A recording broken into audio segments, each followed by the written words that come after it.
Nagagawa nila. Pero may lalaki talaga ayaw. Ano kayong problema? Nung inusisa ko ng inusisa at inalam ang mga rason, alam niya nung reason? Kasi wala silang damit kagaya ko. Pero yung mga babae, marami sila, nakakabili sila ng bestida. Yung sa lalaki kasi, kailangan mo bumili ng ganito at ganito. Yung sa babae, pwedeng blouse lang at saka yung palda nila sa school. Mga babae lang ang nag-aaral doon, yung mga lalaki hindi. Kaya wala silang uniform. Na slacks or... Nung inalam ko, ay yun ang problema. Di, pag magsimba ako, hindi na ako naka-polo shirt.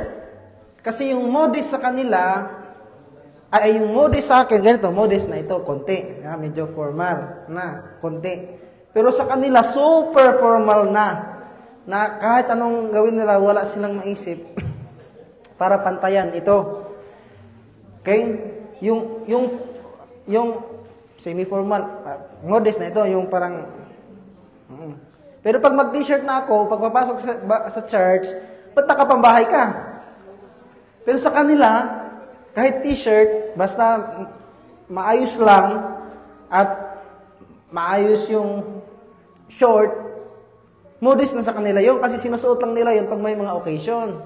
Okay? Yung mga magaganda nilang damit. Pagpasok sa church, yung pinakamaganda nilang damit, hindi formal sa lahat ng dumadalo. Kaya pala, ayaw nilang tumayo sa harap. Kahit ituruan ko sila na ganito mag-sermon, okay, try natin ha.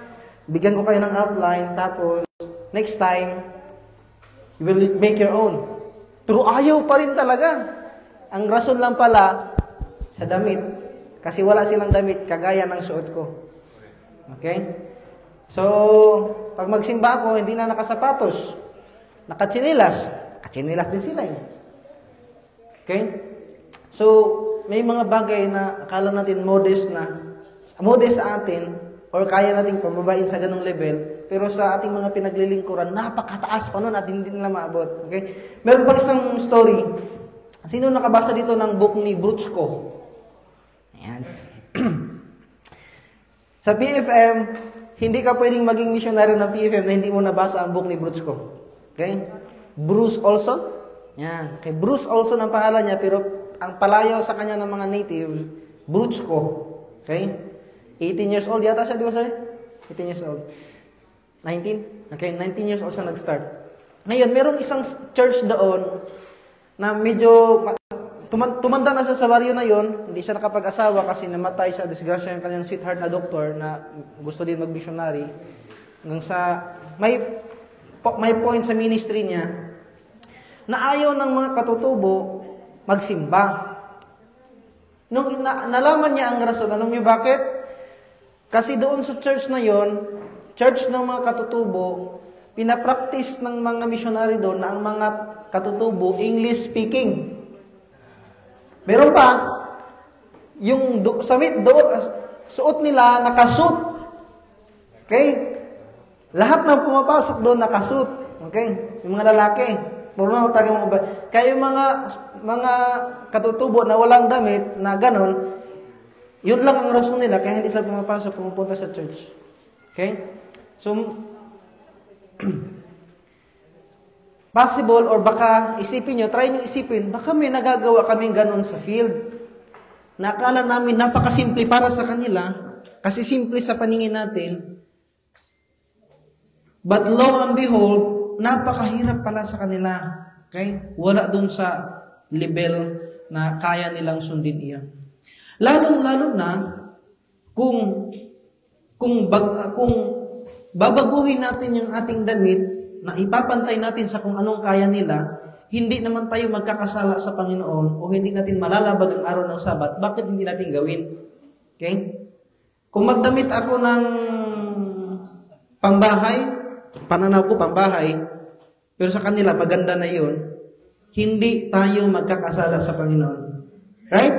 Pagpasok natin sa church, hindi tayo magkakasala sa Panginoon. Okay? So, Meron pang isang kwento, pero gusto kong emphasize din konti yung sa contextualization, yung sa ating mga pagtuturo, kagaya ng nabanggit ni Sir John kanina, yung redemptive analogy, gamit yung kanilang mga kultura or cultural practices, you use those things para ipaliwanag sa kanila ang laman ng Biblia or may mga certain principles ka. So sa amin mga pagtuturo, kunwari, ipalagay natin 3 circles. Okay? So, kahapon, ang ginamit natin, ito, at saka, whiteboard. Okay, so baka, dahil yun ang pinakita namin sa inyo, yun ang gagayahin ninyo. Kasi nga, model, yun din ang gagawin nyo now. Okay? Isipin nyo palagi, pagdating dun sa field, if ever na doon na kayo sa inyong field, kaya ba nilang gayahin yun? Okay? So, pag nagti-3 circles kami, sa mga katutubo, pwede ka lang magkuha ng stick. Okay? Habang nagkukwentuhan ka dyan sa labas ng bahay ninyo, at pwede mong ma-drawing dyan sa lupa, i-drawing mo. Okay? Ganito po ang mundo noon. Ganito. Kaya ba nilang gawin yun sa iba?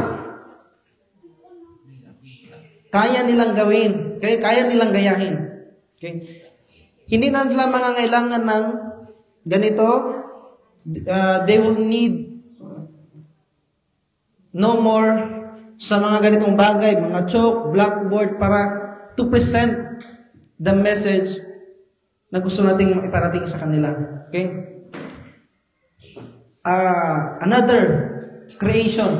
Okay? Ano ang pinaka-common na ginagamit natin? What are the things we commonly use to illustrate creation? Pictorials, okay? Now, if ever na ipipresent nyo yun sa kanila, ano yung pinakalas doon sa DBS? Pinakalas na tanong. Last question of that part ng DBS. Kanino mo isi-share ito? Okay, pag tinanong, ay sir, pwedeng pahiram? Sir, pwedeng pahiram ng pictorial. Okay? Kung 5 ang tinuruan mo, kanina mo isi-share, ay ipapahiram. Okay? One at a time. Okay, andun siya, tapos mag-share ka naman dito sa kabila. So, palagi nating hanapin yung balance, at palaging, every time we do things in the mission field, palagi nating sasalain iyon, yung bagay na gagawin natin, kung ang bagay ba nito ay magkukontinue ng movement or mag-end. Okay? So, ang dami natin i-consider. Okay? Ang dami i-consider sa field. Okay? So, alam ko, maraming adjustment sa mga missionary, naranasan namin yan. Okay? Napakaraming adjustment. A lot of adjustment para lang makita talaga na magpatuloy siya, hindi siya maghinto dahil hindi na nila kayang i-replicate yung pinakita mo sa kanila. Okay? So, ngayon, meron picture roll. Paano ko yun magagamit? Alangan naman, hindi na magamit. So, kung ako ang tatanungin, if ever ako ang nasa field, gagamitin ko lang yung mga picture roll sa loob ng church. Then when I go out, mayroon sa mga kapatiran na nanood doon sa aking pagpipresent ng picture rolls, then nakinig sa story na binahagi ko sa kanila, I will tell them without using the picture roll. Okay? Repetition until without visual aids, maalala nila ano yung story. Okay? So, hindi namin sinasabi na strictly bawal ang mga ganyang bagay. Kung meron na kayo, gamitin ninyo. But less and more doon sa kaya nilang i-replicate. Okay? Kaya nilang gayahin. Kasi ang goal natin ay dapat magkaroon ng ano ito? Movements. Okay? Hindi siya ma-stuck. Okay. Tapos na siguro. Meron pang isa. Nagkaroon ako ng problema. Parang another problema ito dahil dun sa pagtulong. Kasi sinasala nila yung pagtulong na nagpapahiwatig ka ng marriage or panliligaw. Nagka-problema yung dalawang kapatid. Ay, hindi magkapatid siya, magkaibigan na kapatid natin sa pananampalataya. Okay? Si Sister 1 and then si Sister 2. They're not blood related. Okay? Sister 1, Sister 2. Nagkaalitan. And like a bomb, pumutok siya doon sa village. Di lahat ng tao sa buong village nalaman yung issue. Okay? And they're very sensitive during those situation. Pag nadadawit sila, ayaw na ayaw nila yung ganong pakiramdam. So, grabing gulo na. And then I said, what should I do? Ang kaisipan, ang mindset ko pa noon yung superhero mindset. Okay? Na kaya kong tugunan yung pangangailangan niya. And then what I did was pumagit na ako. And then I gave the solution, which is monetary value para matapos ang usapan. Okay? Then sabi ni Sister 2, Kuya, bakit ka nangialam? Why? Sabi niya, lumala ang problema tuloy. Kasi alam niyo bakit? Kapag ganun ang setting na parang ikaw yung dahilan para naligtas yung certain individual, lalo na pag babae, lalo pag dalaga, automatic yung babae na yun ay mapapa sa'yo. Okay? Kung hingin mo ang kamay niya right away, mapapasayo ang anak nila. Kaya yun ang kultura nila. Kasi nagpakita ka ng ganong gesture. Kuya, pinalala mo yung problema. Eh di, wala nang gagawin ko. Umuwi ako sa bahay ko. Agla. Imbis natapos na, ngayon, ang usapan ng mga elders, bakit ginawa yun ni Sir? Siguro, magkasintahan sila. Para masitol ito, kailangan kayong pag-asawahin. Kaya para matapos yung rumors. Naku, sabi ko, mag-isa ako, wala akong partner. Okay? Ngayon, paano ko ipapalawag sa mga elders na ang pagtulong ko, hindi ganun ang ibig sabihin. Mahirap yun kasi para sa kanila, ang pagtulong na yun, hindi ako related sa kanila, I'm not blood related, tapos hindi ako hiningan ng tulong, kusa akong nagtulong. Ako yung nagbigay ng monetary value para masolve ang issue. Kasi ayaw ko silang mag-away. Kasi yung family kasi ni Sister 1 at family ni Sister 2, sila yung dalawang family sa loob ng church na malaki. Magkakamag-anak yung dalawang family na yun. Kung nag-away yung dalawa, wala nang matira simba. Yun ang pinag-aalalahan ko. I'm napaka-worried ko sa bagay na yan. Then yun ang ginawa ko. And then mas naging magulo. Okay? Naging mas magulo. Di umiyak ko sa bahay, Panginoon, anong gagawin ko? What should I do? Then, kakaisip ko, naalala ko yung saging. Okay. Di ba may sa saging, may yung twin? Yung kambal. Tapos, there's an idea na pumasok sa isip ko. And then, pinatawag ko yung chieftain. Pumunta kami dun sa bahay ni Sister 2. Then, pinatawag yung mga ibang elders. And then, kinuha ko yung saging. I do it like this. Nagsuri muna ako sa kanila. I'm sorry because of what I did. A lot of you were confused doon sa gesture na pinakita ko. Kasi para sa kanila, act of panliligaw lang, courtship or going to marriage. Yun lang ibig sabihin. Kaya sabi ko, kinuha ko yung bulsa sa saging, yung bulsa, saging sa bulsa ko, kinuha ko, mga auntie, uncle, chieftain, isipin ninyo na ako'y tatay, sabi ko sa kanya. Meron akong 2 anak. I have 2 daughters. And then, my first daughter want this. And the second daughter also want this. What should I do? Yung kambal na saging. Then, pinakita ko sa kanila. Okay? Biniyak ko. Binigay ko doon sa isa, binigay ko doon sa isa. Ang ginawa ko lang po ay para magkaayos sila. Sabi nila, ang laki ng nila. Okay? Yun pala ang ginawa ni Sir. Okay? Kasi akala nila, mayroon akong relasyon doon sa isa at kasi ang nagka-problema, siya yung napagbintangan.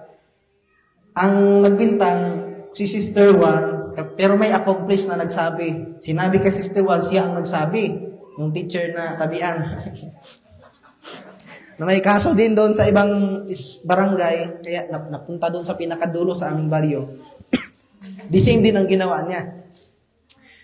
Pero later ko na nalaman. Nung ginawa ko yun, naunawaan ng mga matatanda. Yun, ganun lang pala. Yun pala ang rason ni Sir. Sabi ng Chieftain, klaro na. Ay, napakabuti pala ni Sir na tawag nito. Hindi lang basta na nagtuturo dito, kundi gusto niya din na yung mga brethren ay magkasundo. Nung nagsalita si Chieftain, okay, uyan na. Naayos ang problema. Okay? So, if ever nagagawa tayo ng mga illustrations na familiar sila, nandun sa kanila palagi. Okay? So, isa yun sa naging karanasan ko. Dahil dun sa twin na saging, nung hinati ko, binigay ko sa isa. May mga bata doon talaga, binigay ko dito. At nagkasundo sila. So, para lang akong tatay. Okay? May dalawang anak, binigay ko dito binigay ko sa isa. Okay. Gets, mga kapatid? Yan, okay. So, isipin natin, what are those things na ginagawa natin sa field na baka hindi naka-contextualize, hindi nila kayang gayahin. O dahil doon, nahihirapan silang lumapit sa atin. Okay? Baka sobra tayong mabango. Kaya nahihiya silang lumapit kasi yung amoy nila maantol. Maantol sa Tagalog. Sa kanila sa Bisaya? Bawg-il. Analisbo na. Maulo ay nahihiya silang lumapit kasi ang bango-bango mo. Downy. Ang ginawa ko pala noon, hindi ako nagda-downy doon. Hindi ako bumibili ng downy. Later, nalaman ko nung naglalaba ako, nagda-downy sila. Sa damit nila, di nag-downy na din ako. Ako lang yung hindi nagda-downy sa baryo. Kaya ginawa ko yun kasi ginagawa nila. Okay? So, kailangan nating isipin yung mga bagay na upang maiwasan natin. Kasi baka akala natin okay lang yung ginagawa natin, pero nahihirapan pala silang lumapit sa Panginoon dahil doon. Okay? Hindi natin sila masisi kasi may iba ang kanilang pagtingin sa mundo. Okay? So, dito tayo sa steps in applying critical contextualization. Steps in applying critical contextualization. Okay? Steps in applying critical. Number 1. Ano dapat aralin? Study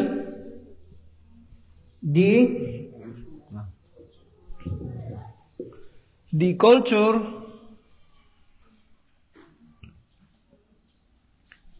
and worldview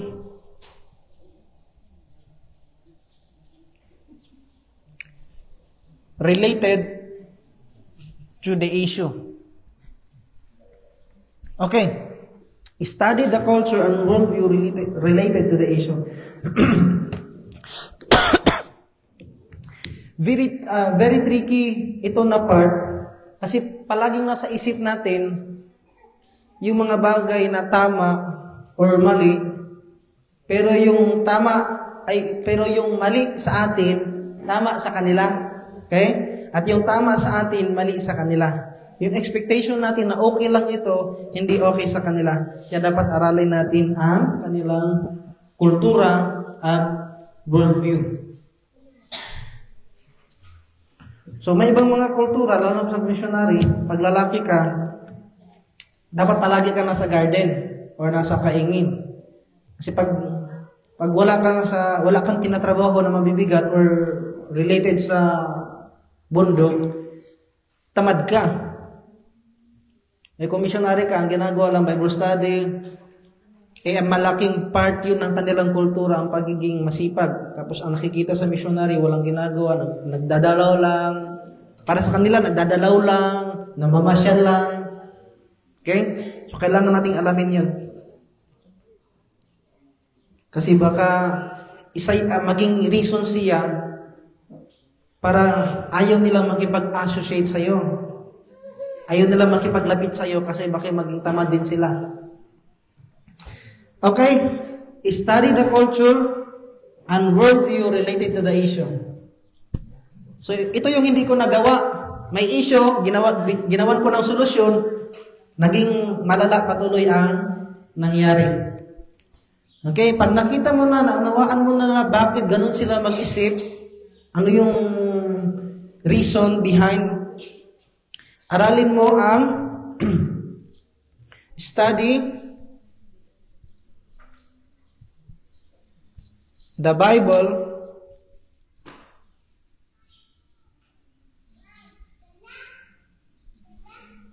related to the issue at the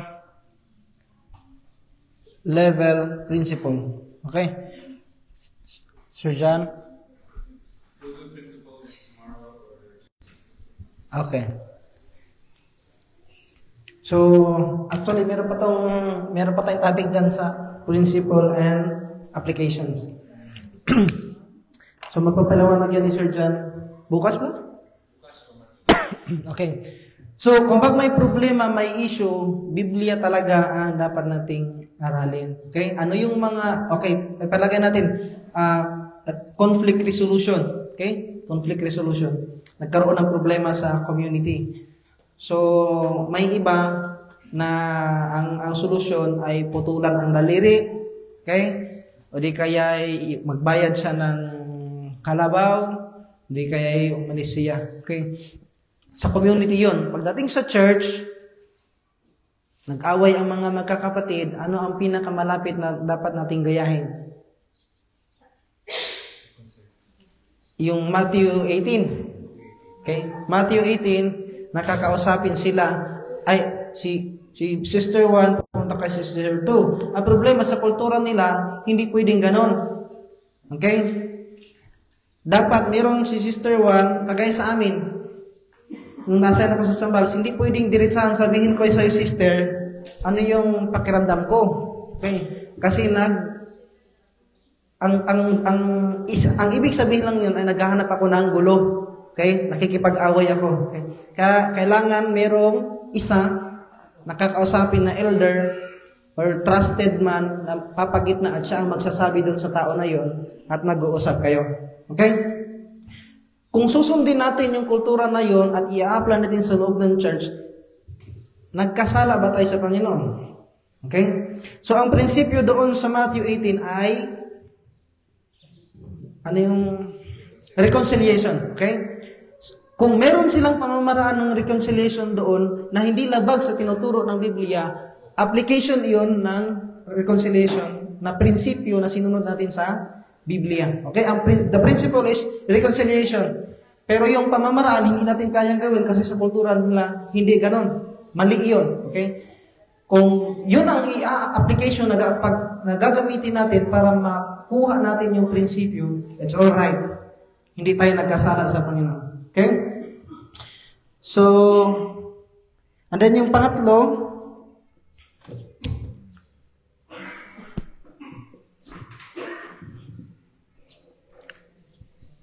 the local believers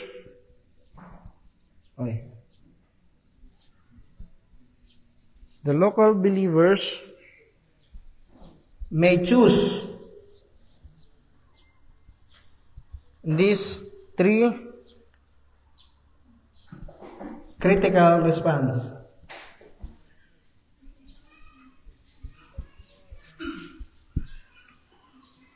A, accept. B, modify, and C, reject. Okay.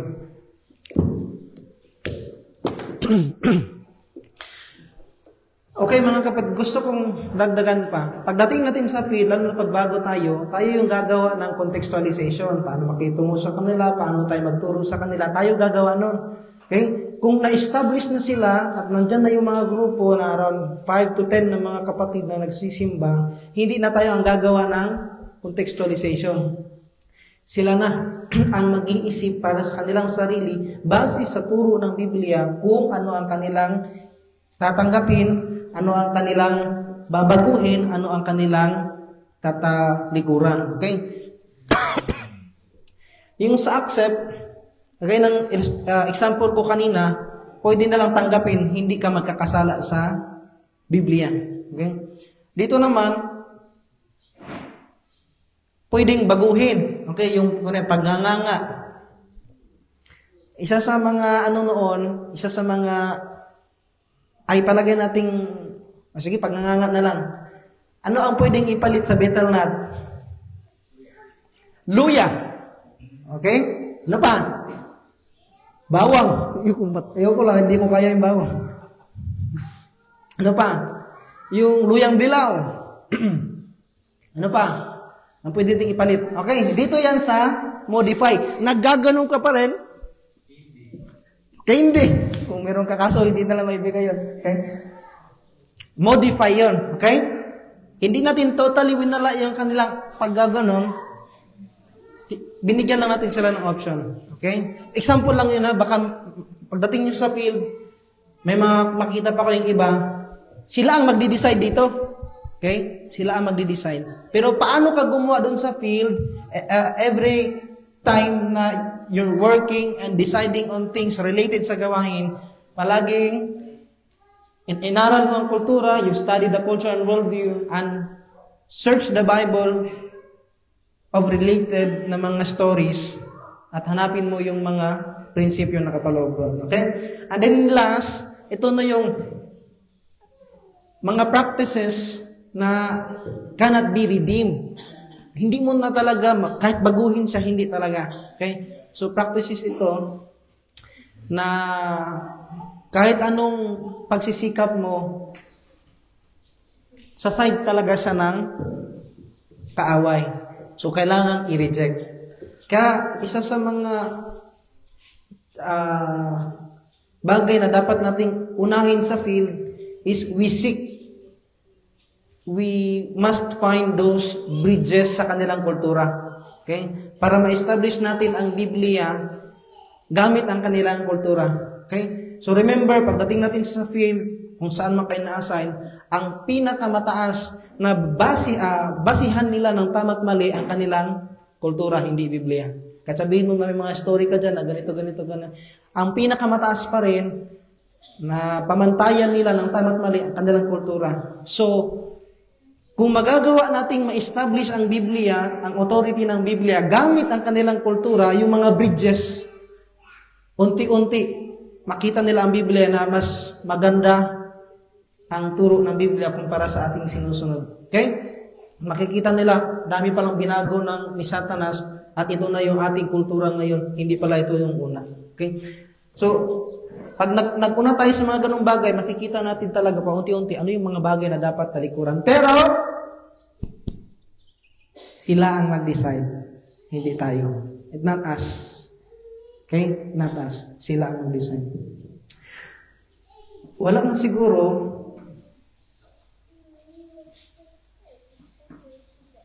Madagdag ka?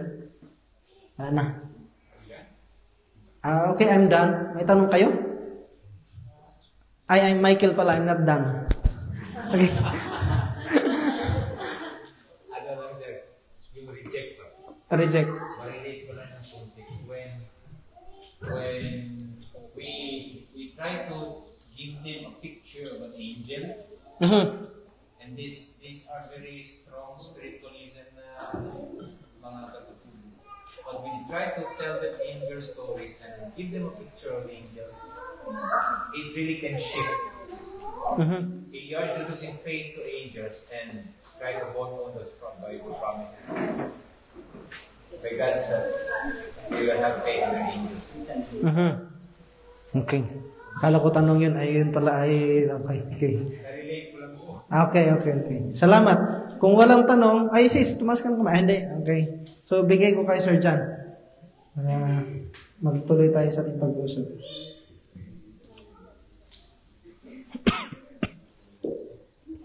Hindi ko pala nabanggit yung meaning ng bakit critical. Ano mo pala? Yung ikaw na makalimutan. Sure.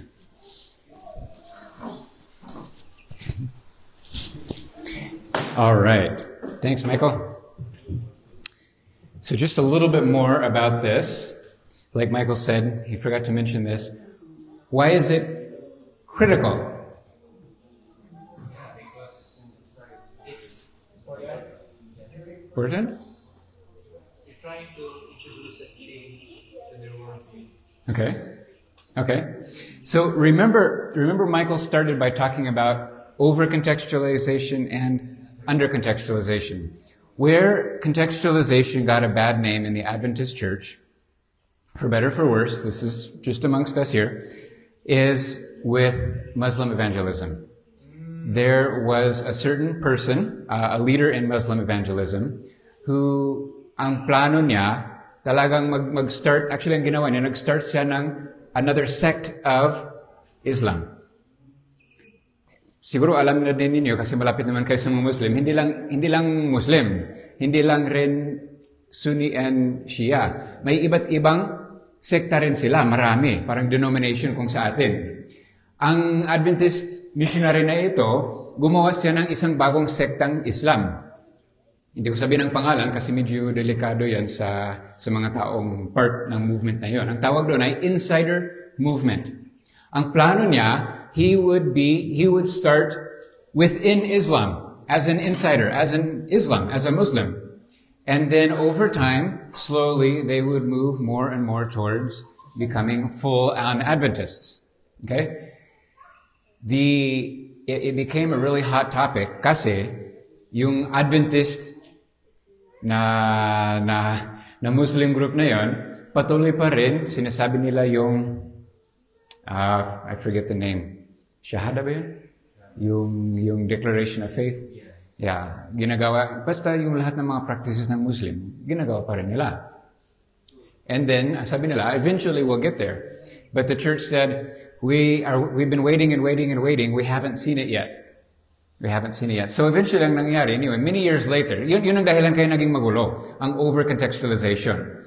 At yun ang dahilan sa ngayon, medyo mainit sa ibang mga circles ang term contextualization. So you should know. Some people will not be okay with the term contextualization kasi agad-agad ang isip nila ay in that particular situation. Now, many years later, it turned out that actually marami nga sa kanila ay naging Adventist. It just took a long process. Now, some of them never did fully become Adventist. But, kahit saan tayo, not everyone becomes Adventist. So, I'm not here to judge that person's method. I just want you to know the history. Kung bakit minsan, this can be a kind of a hot topic in some circles. That's what we mean by over-contextualization, though, is when we compromise biblical principles in favor of the culture, to protect the culture, or to follow the culture. So we are not teaching that you contextualize so much that we compromise the Bible. Okay? At the same time,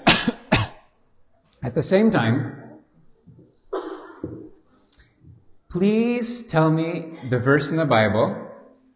I'm sure you all know this one. The verse in the Bible where we are instructed to close our eyes for prayer.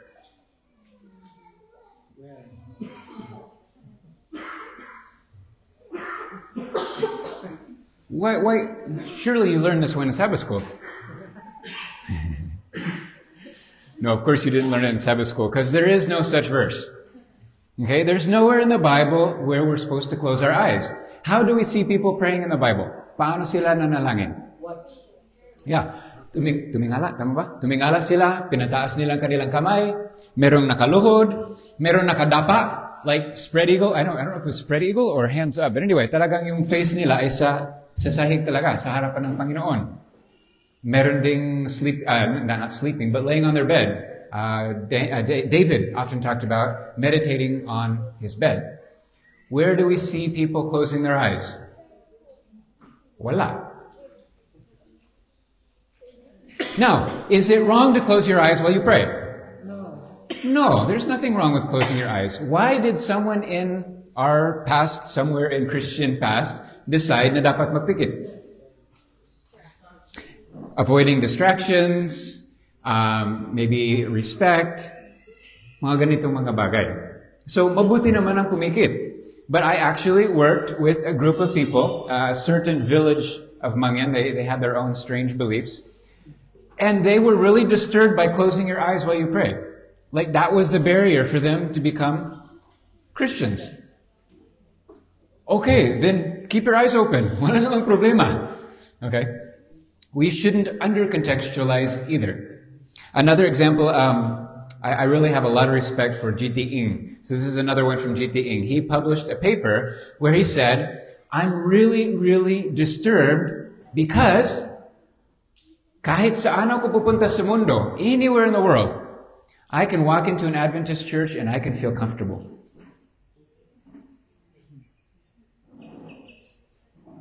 Because they sing the same songs. They have the same basic order of service. They do the same activities. They dress the same. The church looks the same.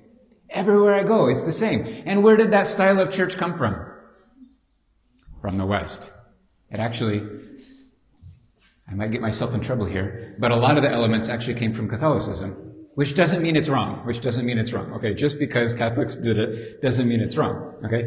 Ang point ko lang dito is we have exported this particular application, this particular way of worshiping God, this particular way of building a building, this particular way of singing everywhere in the world. And now people who enjoy that, that's fine. It's not wrong to worship that way. But what happens when we're under-contextualized, so just imagine I wrote here, over-contextualized, under-contextualized. When we're under-contextualized, we become irrelevant. We become irrelevant. We are not presenting God, we're not worshiping God in a way na maging relevant at mahalaga sa kanila. You have to be someone foreign. You have to accept a foreign religion and do foreign ways of worship in order to be a Christian. And that's not just working with hill tribes, like secular postmodern people. The way that we do church does not work for them. Does not work for them. Circle the church, yung bilog? Yeah, I'll get there. That's in my notes. Okay, but yes, actually that was another one under contextualization. So there was a missionary, I don't know if this is what you're talking about, but there's a missionary na gumawa siya ng simbahan para sa kanyang mga katutubong mga believers. At yung simbahan na yan, ganito yung itsura ng simbahan. Siyempre may pintuan dito, may pulpito doon, ganun. Okay? Ang mga katutubo ayaw pumasok. They would not enter the church. And the missionary said, bakit? Why? Well, hindi yan bahay ng Diyos. Why do you say it's not God's house? I mean, I built it for God and for us to worship God. Bakit sabi ninyo hindi bahay ng Diyos? Ay kasi, ang pader na ito, this wall, ends here. And this wall, it ends here. And this wall, it ends here. But God has no ending. God is eternal. So you should build a church, or we should build a church, like our houses that are round, that have no ending. So the missionary pulled down the church, and together they built a round church. Okay. Amen. There's nothing wrong with that. Yeah, that's the principle here, okay? I'm running out of space.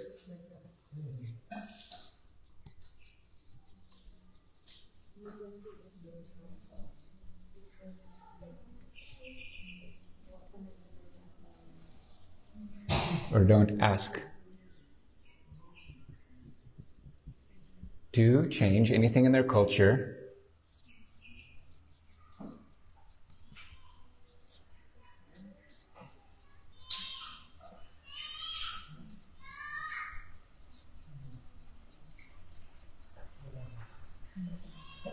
not Adventist culture.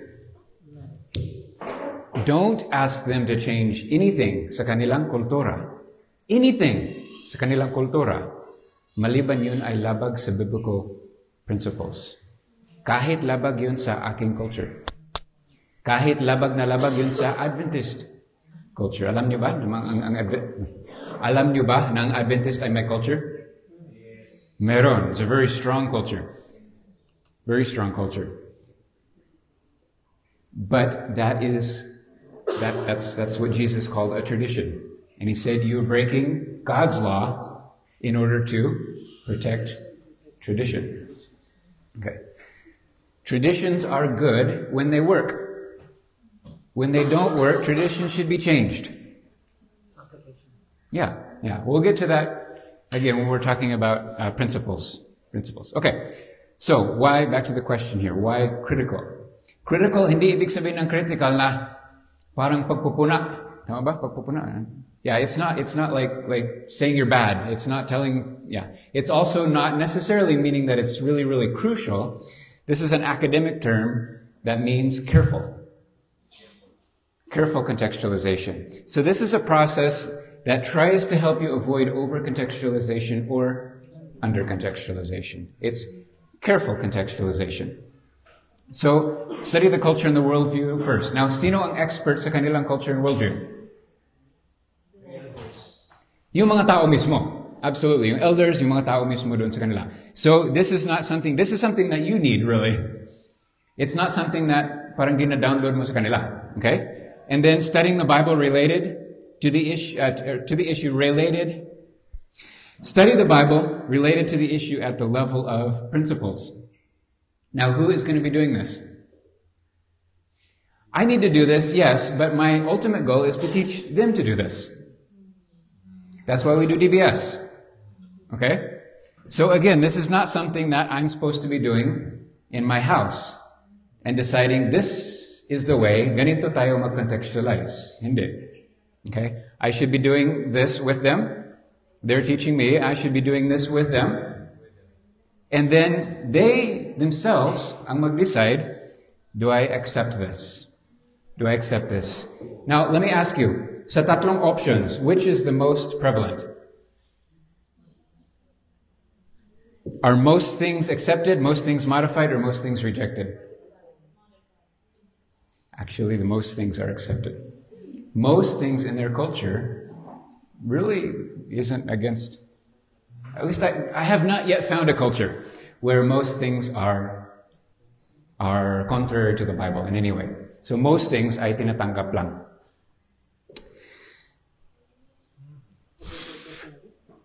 Which, saan ang pinakamarami?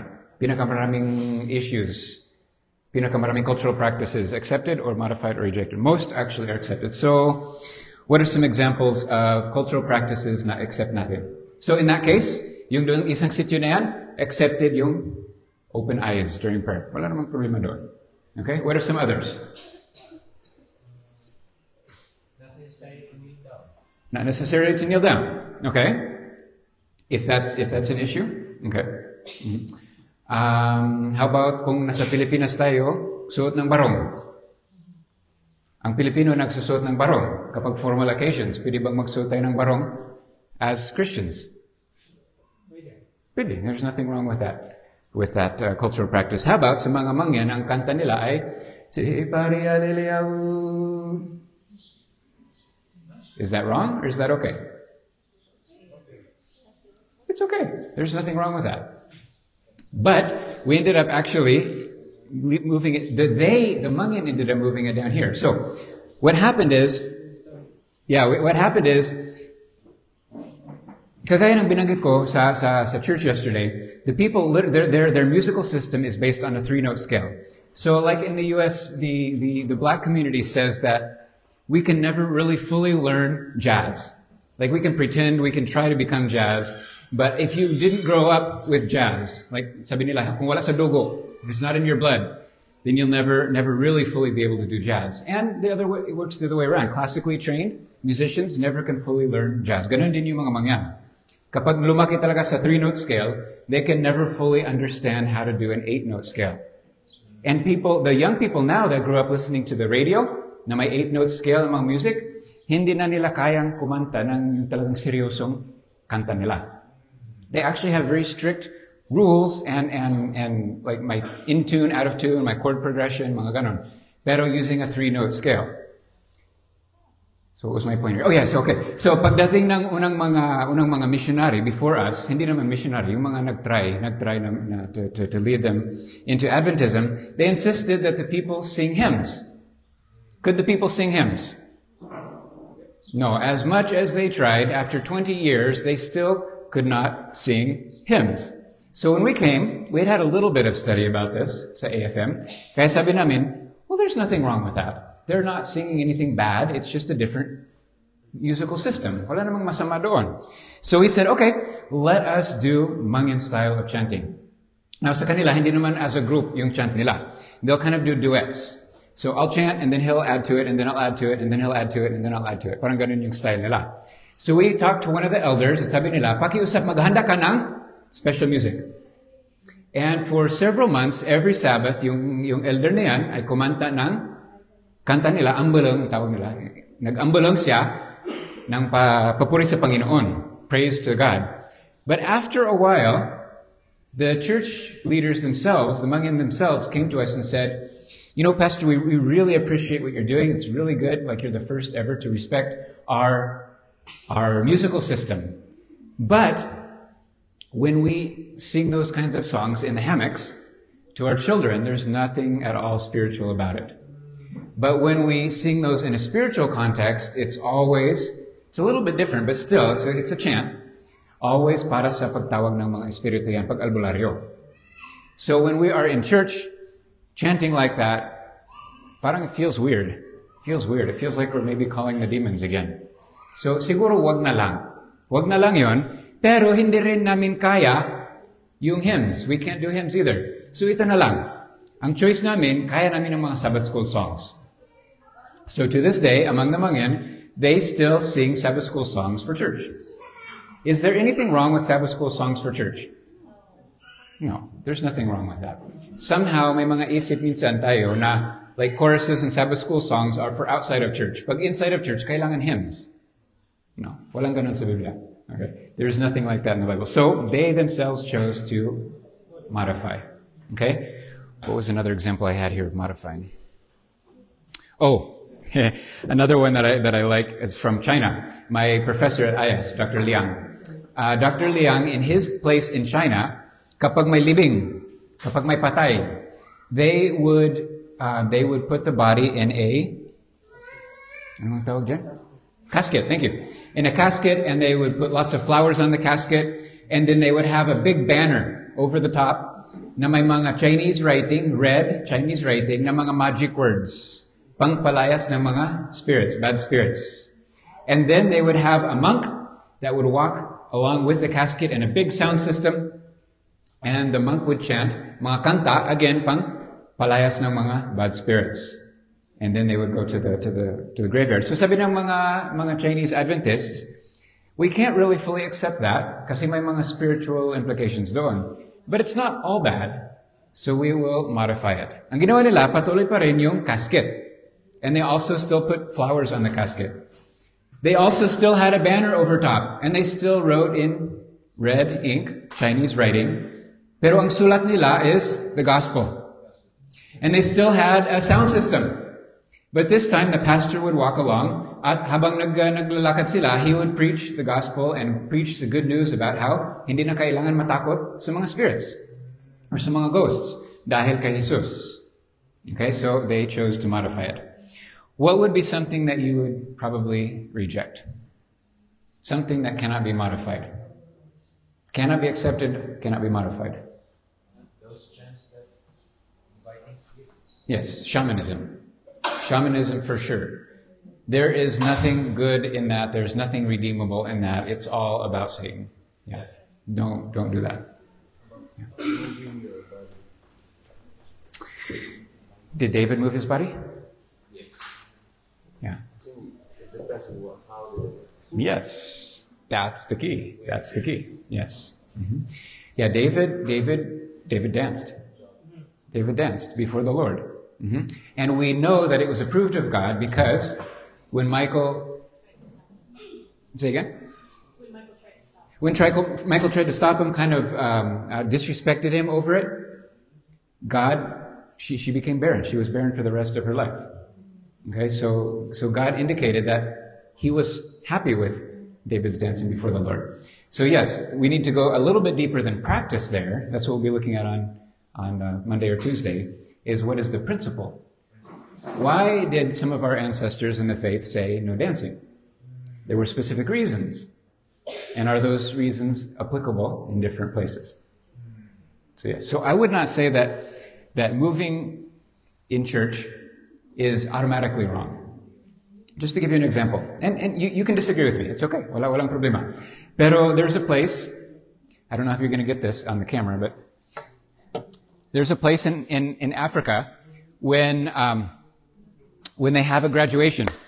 They have a church service after graduation, or at the graduation service, and the parents are so excited about their children, how God has helped them, how God has brought him through the year, that they, in the tithes and offerings time, they will bring their offerings, and they'll wave their offerings around in the air, and they will start singing and dancing and praising God and telling everyone in the church how good God has been to them.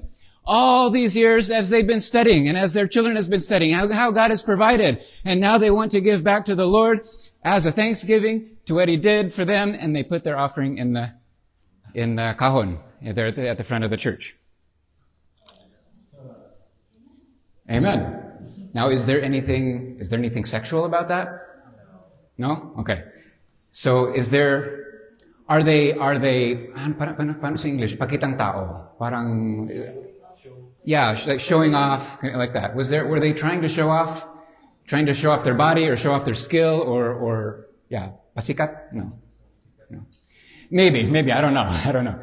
But in general, the purpose was to praise God. So for me personally, that is an appropriate application of the principles.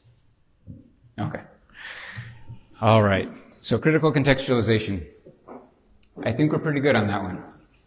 Any other questions, comments, alternate speeches?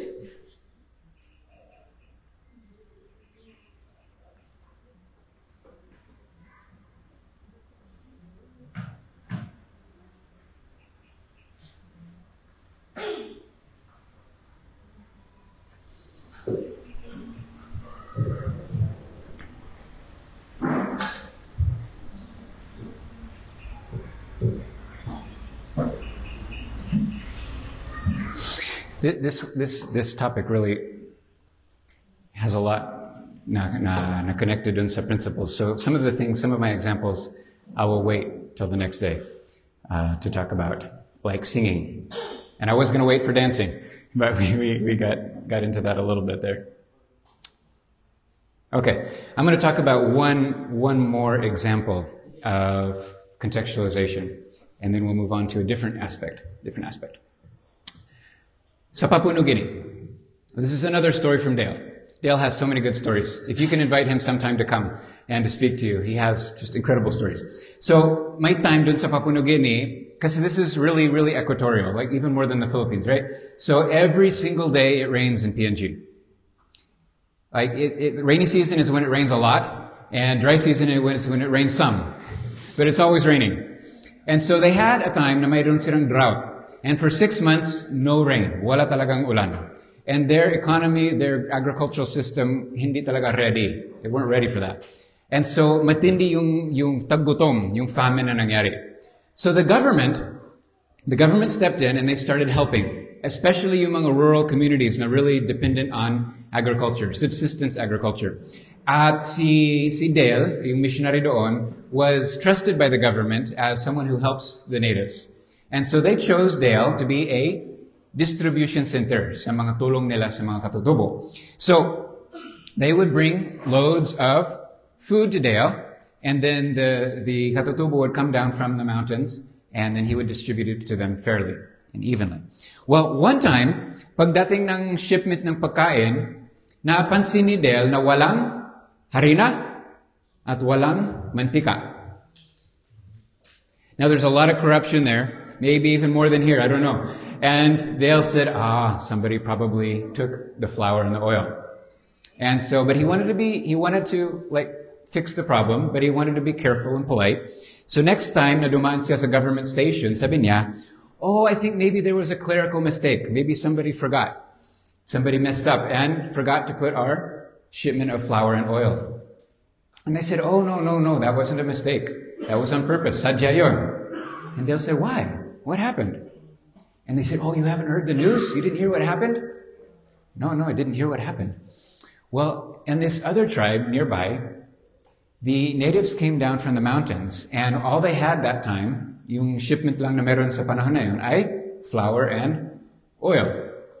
Now, they had never come out of the mountains. Like, this was the first time. So, sobrang gutom nila, talagang napilitan sila bumaba. Kahit they really, really don't want to have any exposure to outsiders. Dahil lang sa gutom. So, when the government gave them this flour and oil, they had never seen flour and oil before. And so, they were really, really, really hungry though, so they picked up the flour sacks, carried the jugs of oil, gallon jugs of oil, up into the mountains. Got there, late at night, everybody was starving, they were so hungry, so they, excitedly opened the bags, ripped open the bags, at tinawakan nila yung harina. What is this stuff? It's like alikabok. It's dust. And the people that went down to pick it up, they said, I don't know, pero sabi ng government, food daw ito. So, I guess we'll eat it. So,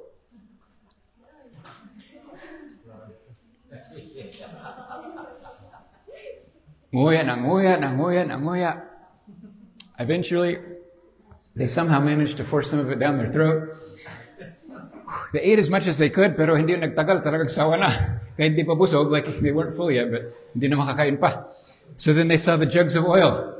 And they said, what are these things? Opened it up. This is kind of weird. I don't know, but the government said it's food. And we're so hungry. So what did they do? The oil. Yeah, people got really, really, really sick. And in fact, some people got bowel obstructions and had to be emergency evac, had to have bowel resections to get this out. It was really bad. So the government decided, dahil hindi nga marunong ang katutubo na kumain ng flour and oil, for their own safety, wag na lang bigyan sila ng flour and oil. Okay. So that was the situation. But Dale got to thinking about that. And he thought about it. And he thought, we can teach them how to use flour and oil. So what we typically would do is we would get our Hilux or our Pajero or whatever, vehicle that we have, and we would load it up with a La Germania oven and stove, and we have our propane tank, yung gasol, and then we have our big stainless steel mixing bowls, and we have our measuring cups and measuring spoons, and we have our towels to keep it warm, and we have our libadura. What's libadura in English? Yeast. We have our yeast, all this stuff. So we come up to the villages, and we can't get the truck all the way to the village, so we tell them to come down. We meet them there kind of halfway, and then we set up our oven, we set up this whole thing. We have our tables, so we can mix, and we mix the dry ingredients first. How do you do it right? You mix the dry ingredients, and then you put the wet ingredients in, is that right? Yeah. And then you knead it, and then you let it rise for a certain amount of time, and then you beat it down. That's my favorite part. So, ang nanay ko na lang yung the rest, pero akong tarabugbog. And then rise it again, and then beat it down again, and then raise it again, or is it the third time in the pans? I don't know. Anyway, then you put them in the baking pans, and you have to grease the baking pans first. Yeah. And then you I think you let them raise again. I don't know. Anyway. And then you put them in the oven, and you cook them for a certain amount of time, and you know that they're cooked when I don't actually know how to do this process, but when you put a toothpick in, and I don't know if that's for cake or for bread. It's for cake. Okay, sorry. Anyway, yung buong process na ito, right? And I just demonstrated how little I know about bread making. But they go through the whole process, and they say, now we have done a program, we have taught them how to make bread. Now they can safely and healthfully use bread and oil, right? No. Kasi siyempre naman, wala naman silang La Germania, wala silang gasol, wala silang stainless steel pans. They don't have a timer. They don't have towels. They don't have all these different things. And they've never done anything like this before. So even if you gave them all of these things, what would happen? The stove would just rust there. Yeah. But how often do we do this? How often do we do this? Now, understand me carefully here. Okay? I'm not against some of these institutions I'm going to mention here, but how often do we take Amazing Facts Bible studies and take them to the mountains and translate them and give them to them and say, okay, this is your spiritual food. Why aren't you becoming Christians? Or if we do something a little bit better, we contextualize our PowerPoints. So instead of having white Americans, we have, Chinese and Filipinos and, different ethnicities. But the content is still the same. What did they call it back in the day? Share Him. The same Share Him presentations, right? Like they used to do the evangelism that they would just take anywhere in the world, right? Just change the pictures on them. But that's kind of like just taking the stove up to them and teaching them how to do it. What would be a way that would be effective at contextualizing harina at mantika? Teaching them how to use oil and flour. Flatbread. Yeah. So you can just put oil and flour and salt. You need salt to taste good, and then iluto lang sa kawali, or even on a hot rock. Yeah. What are some other ways? Stick bread. Yeah, camp bread. Yeah. Pathfinders always love that. Or in PNG, what they love to do there, the Hmongins sometimes do this, is they'll dig a pit and they'll line it with rocks, and they will build a fire in it and get it really, really, really, really hot, and then they'll take the fire out, and then they'll put all their food in there and cover it with leaves and then cover it with dirt, and then they go have a fiesta all day. Not a fiesta, like a laro, mga games or whatnot. And then in the evening they come back and it's all cooked. They can pull it out and eat it. Yep. So I don't know if you could do that, but you could at least do hot rocks, right? Yeah. Or like in Palawan, where they put the rice in the bamboo, in buho.